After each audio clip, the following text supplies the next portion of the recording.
გერმანიაში გაზაფხულზე მოგზაურობისას აუცილებლად შეამჩნევთ ამ ულამაზესი ყვითელი ყვავილით გაშენებულ მინდვრებს, რომელსაც გერმანიის სახნავი ტერიტორიის 11% უკავია. დიახ, ეს მცენარე გერმანიასა და ზოგადად ევროკავშირში ყველაზე მნიშვნელოვანი მცენარეა. ასევე მცირე რაოდენობით საქართველოშიც მოიყვანენ. ის არა მხოლოდ თავისი ოქროსფერი ველებით ამშვენებს ამ ქვეყნებს, არამედ გამოიყენება საჭმელი ზეთის და ბიოდიზელის წარმოებისთვის. მხოლოდ გერმანიაში ის 1,000,000 ჰექტარზეა გაშენებული.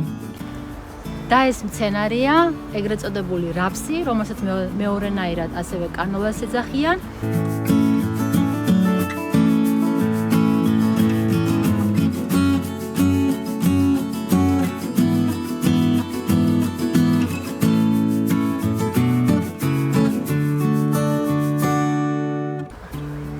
ამ ულამაზესი მცენარიდან გერმანია ყოველწლიურად აწარმოებს 1,600,000 ტონა საჭმელ ზეთს, რომელიც საკმაოდ დიდი რაოდენობის არის, რა თქმა უნდა.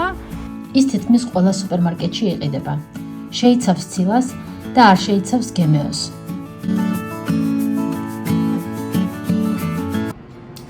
აქ არის შემცველობა.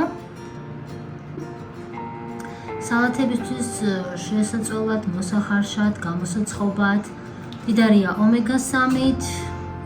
მას ჭამდნენ ასევე მე-20 საუკუნეში, შიმშილის და მეორე მსოფლიო ომის დროს.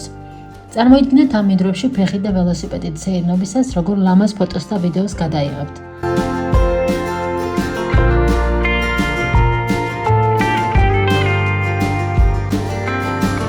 აი ესე ლამაზად და მასშტაბურად გამოიყურება ეს მცენარე, რომელსაც ხედავთ ახლა გადაშენებული არის ამ მინდვრებზე. ულამაზესი ამინდი დაემთხვა, საცცისფერი, მოკლედ ერთა კომბინაცია არის, ძალიან ლამაზი გარემო არის. თვითონ ეს მცენარე აი ასე გამოიყურება. და ესე თითქმის ყველას ამ მიმდებარე ტერიტორიაზე დარგული აქვს ეს მცენარე. ის ყვავილობს აპრილის ბოლოდან აგვისტოს დასაწყისამდე, მაგრამ ყველაზე ეფექტური მაინც აპრილიდან მაისის პირველ ნახევრამდეა. ეს ძალიან ლამაზი ადგილი ვნახე, ახლა ნახე ეს ეული ხე რომ დგას შუაში, როგორ უხდება ახლა ეს ლამაზი ადგილი ვნახე, აქეთ ტყე არის და იმის უკან არის მთელი ეს მინდვრები, ანუ აქ ძალიან ლამაზი ფოტოები გამოვა.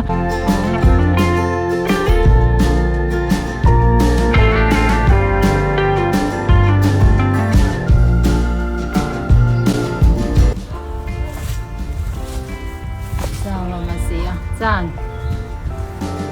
გარდა საკვები დანიშნულებისა, ის უდიდეს როლს ასრულებს საწვავის წარმოებაში. რაფსის საწვავი საჭიროა გერმანიის სოფლის მეურნეობისა და სატყეო სექტორისათვის. საშუალოდ ბიოსაწვავი ამცირებს სათბურის გაზებს 70%-ით, რითიც გერმანია მსოფლიოს ერთ-ერთი მოწინავე მწვანე ქვეყანაა გარემოზე ზრუნვით. ეს არის ბიოსაწვავის წარმოების ციკლი, სადაც ვხედავთ თუ რა სახეობის ტრანსპორტს თუ აგროტექნიკას ამოძრავებს. განცალკევებული მასალაკე გამოიყენება შინაური პირუტყვის საკვებად. ანუ შეიძლება ითქვას, რომ ამ ერთ მცენარეს 3 სახის უდიდესი დატვირთვა აქვს.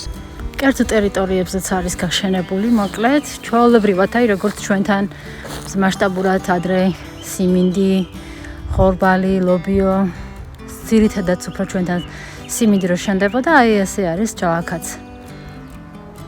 სიმაღლეში როგორც ვხედავთ, დაახლოებით იზრდება მეტრიდან 2 მეტრამდე სიმაღლის, ახლა ეს საკმაოდ მაღალი არის, ჩემს გვერდით რაც არის ეს მცენარე. კიდევ ერთი დადებითი მისია, რაც გააჩნია, არის ის, რომ გაზაფხულზე ყვავილობისას მილიონობით ფუტკარი არის ჩართული დამტვერვის პროცესში. ფერმერების უმეტესობა რაფსის მცენარეს რგავს შემოდგომის მოსავლის შემდეგ.